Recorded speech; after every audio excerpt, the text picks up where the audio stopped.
Welcome back ख़वातीन और हज़रात। और इस वक्त की पॉलिटिकल सिचुएशन और चीनी वज़ीर ख़ारजा यहाँ तशरीफ़ ला रहे हैं पाकिस्तान में। इस वक्त जब इकोनॉमिक कंडीशन आपके सामने ही है, रोज़ हम उसके हवाले से बात करते हैं।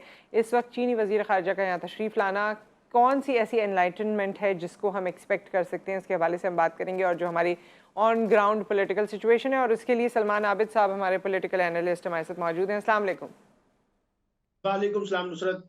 जी सलमान साहब, सबसे पहले तो चीनी वज़ीर ख़ारजा, क्योंकि वैसे तो हमारे ताल्लुकात चीन से बहुत अच्छे हैं, लेकिन इस आमद के बाद क्या एक्सपेक्टेशन हो सकती हैं? देखिए, चीनी वजीर खारजा का दौरा एक ऐसे मौके पे हो रहा है हम्म। जब अभी चंद दिन कबल आर्मी चीफ जो है वो चीन का दौरा करके आए हैं। जी। और बड़ा दो टोक पैगाम जो है आर्मी चीफ ने खित्ते की सियासत के हवाले से कौम के सामने भी रखा और चीन के अंदर भी रखा। हम्म। और आपको पता है कि दुनिया में एक बड़ी तब्दीली जो है अमेरिका और चाइना ताल्लुकात के तनाजुर में पाकिस्तान का किरदार जो है वो भी बहुत ज्यादा जेर बहस है।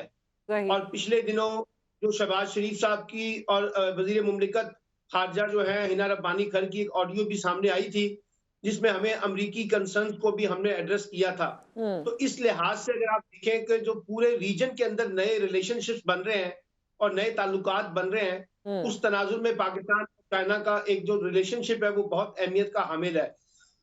सही। और खास तौर पे जब हम सी पैक को बुनियाद बना रहे हैं हम्म। और जियो इकोनॉमिक को और जियो स्ट्रेटेजिक की बात कर रहे हैं, तो इस रीजन में पाकिस्तान एक कलीदी किरदार अदा करेगा चाइना के साथ मिलके, या चाइना पाकिस्तान के साथ मिलकर आगे बढ़ना चाहता है। हम्म। तो ये जो चीनी वजीर खारजा का दौरा है, इसको भी इसी तनाजुर में देखा जाए कि जो चीजें अभी आर्मी चीफ ने दौरा चीन के अंदर कही है, जी। ये आप समझिए कि सियासी अमूर में और हुकूमती अमूर के साथ इसका फॉलो अप है और ये सिलसिले को आगे बढ़ाने की कोशिश की ठीक है जाएगी। सलमान और साहब, इसमें जो ये बड़ी सबसे अच्छी बात है बड़ा कि उस तमाम चीज़ों का फॉलोअप है, लेकिन इसमें सी पैक जो आपने कहा, सी पैक को मैं खुद इतने अरसे से कवर करती रही हूँ, बात करती रही हूँ।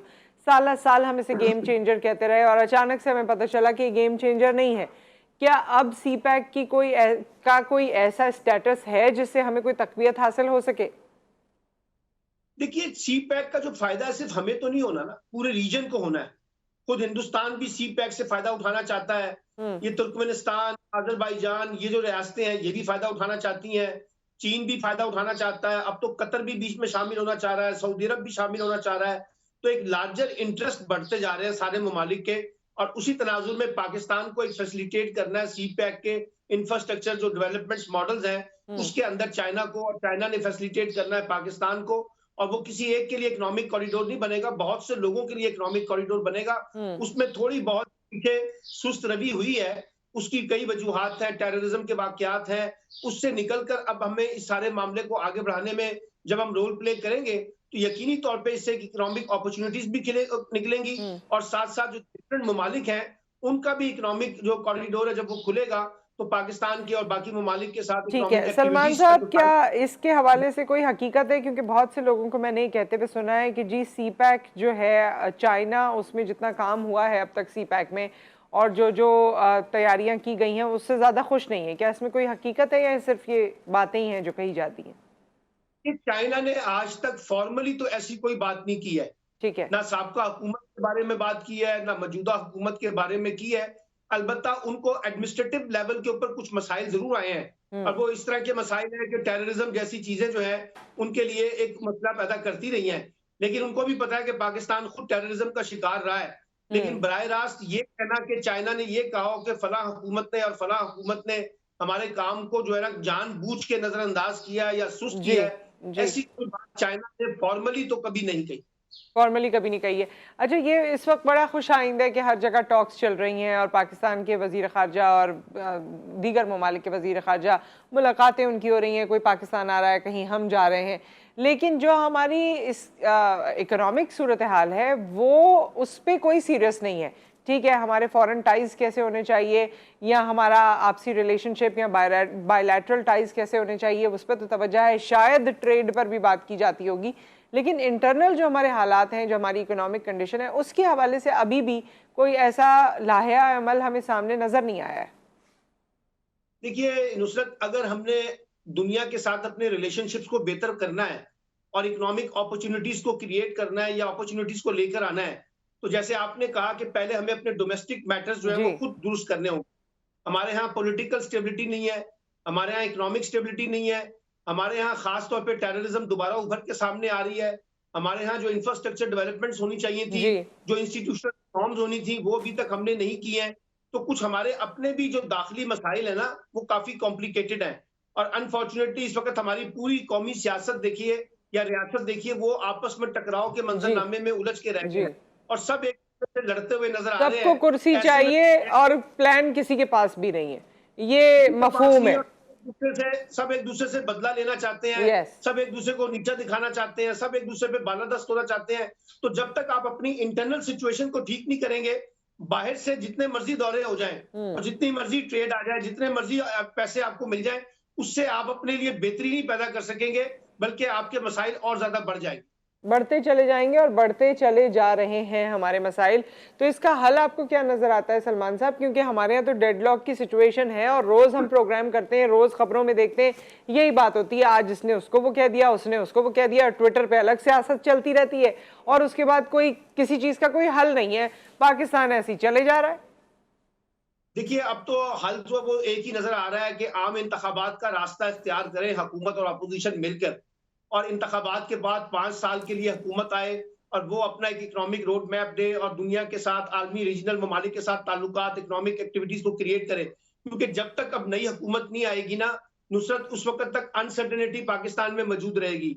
ये लड़ाई और टकराव की कैफियत खत्म नहीं होनी। तो अच्छा है जो एक अपॉर्चुनिटी क्रिएट हुई थी ठीक है। हुकूमत और अपोजिशन, उसी को बिल्ड करके एक अच्छा, नए इंतखाबात का रास्ता तैयार कर सही। लिया जाए, वही सबसे बेहतर मफाद में होगा। अल्लाह करे कि वो घड़ी आ जाए जब हम एक रास्ता ये इख्तियार करें और एक डेट अनाउंस कर दें। सलमान आबिद साहब, आपने कहा कि टेररिज्म दोबारा सर उठा रही है, इसमें क्या मफाद है उन अनासर का जो जिनका ताल्लुक टेररिज्म से है, और पाकिस्तान को इस वक्त टेररिज्म के हवाले से, शिद्दत पसंदी के हवाले से, दहशतगर्दी के हवाले से अपने आप के लिए क्या, किस तरह की प्रोटेक्शन की ज़रूरत है?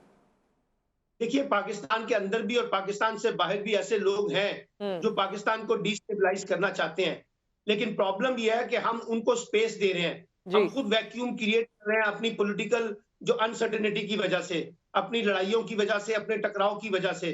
तो दहशतगर्द वहीं पर फायदा उठाते हैं जब आप उनके लिए स्पेस क्रिएट करते हैं या वैक्यूम क्रिएट करते हैं। तो उस सही। वैक्यूम का फायदा दहशतगर्द उठा रहे हैं। मैं फिर ये कह रहा हूं कि पाकिस्तान को इस वक्त सर जोड़ के अपनी जो इंटरनल मामलात हैं, पॉलिटिक्स के, इकोनॉमिक्स के, सिक्योरिटी के, उनको फोकस करे। और फिर जब हमने कहा था कि जी हमारी जो टेररिज्म है, इसको लीड करने के लिए एक तरफ फौज अपना रोल प्ले करेगी और दूसरी तरफ हमारी पॉलिटिकल लीडरशिप उसको लीड करती हुई नजर आएगी।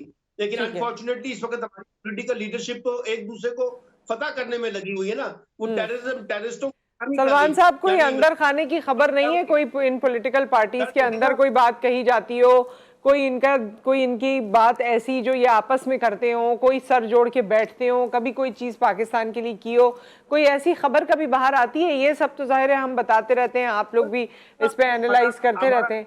ना, हमारा अलमिया देखें कि इस वक्त तो सियासी कारकुनों पे दहशतगर्दी के पर्चे दर्ज हो रहे हैं, इमरान खान पे दहशतगर्दी के जी, पर्चे दर्ज हो रहे हैं। सवाल ये है कि मजाक बना दहशतगर्दों हुआ को है, मजाक। आप खान को पकड़ते हैं, कभी अली अमीन गंडापुर को पकड़ते हैं, कभी इमरान खान के पीछे पड़ जाते हैं दहशतगर्दी के कॉन्टेक्स्ट में। तो मेरा ख्याल है हमारी जो पॉलिटिकल डायरेक्शन है ना, उसके अंदर बेशुमार गैप्स हैं और बेशुमार ठीक है, खामियां हैं, उसमें रिएक्शन है, जिसकी वजह से टेररिस्ट जो है वो फायदा उठाने की कोशिश करते हैं। बहुत बहुत शुक्रिया सलमान आबिद साहब आपका, आप हमारे साथ मौजूद रहे।